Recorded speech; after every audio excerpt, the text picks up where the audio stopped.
بسم اللہ الرحمن الرحیم۔ شروع اللہ کے نام سے جو بڑا مہربان نہایت رحم والا ہے۔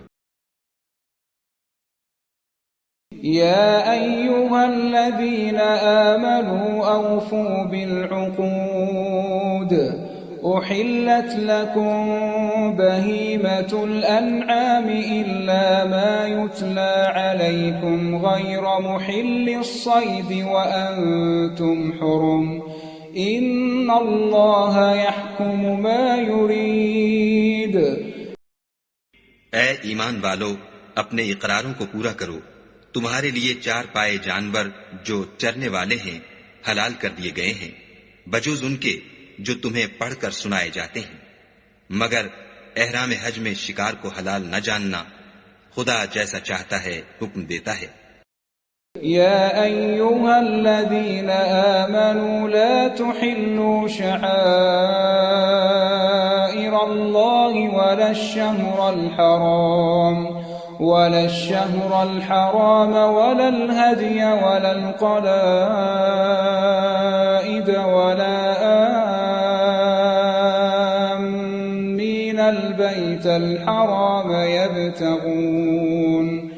يبتغون فضلا من ربهم ورضوانا وإذا حللتم فاصطادوا ولا يجرمنكم شنآن قوم أن صدوكم عن المسجد الحرام أن تعتدوا وتعاونوا على البر والتقوى ولا تعاونوا على الإثم والعدوان واتقوا الله إن الله شديد العقاب۔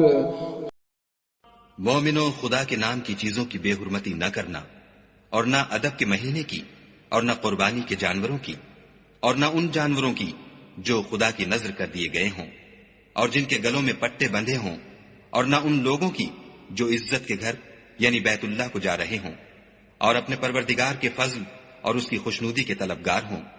اور جب احرام اتار دو تو پھر اختیار ہے کہ شکار کرو، اور لوگوں کی دشمنی اس وجہ سے کہ انہوں نے تم کو عزت والی مسجد سے روکا تھا تمہیں اس بات پر آمادہ نہ کرے کہ تم ان پر زیادتی کرنے لگو۔ اور دیکھو، نیکی اور پرہیزگاری کے کاموں میں ایک دوسرے کی مدد کیا کرو، اور گناہ اور ظلم کی باتوں میں مدد نہ کیا کرو، اور خدا سے ڈرتے رہو۔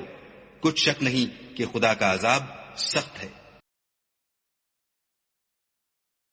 ایک مسلمان کے لیے یہ بہت ضروری ہے کہ وہ صرف قرآن کی تلاوت ہی نہ کرے، بلکہ یہ بھی سمجھے کہ قرآن پاک کیا پیغام دیتا ہے۔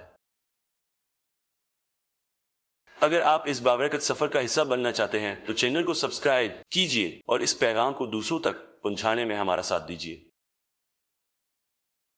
قرآن پاک کی مکمل تلاوت بما ترجمہ سننے کے لیے ہماری مکمل پلے لسٹ موجود ہے، جس کا لنک اوپر دیا گیا ہے۔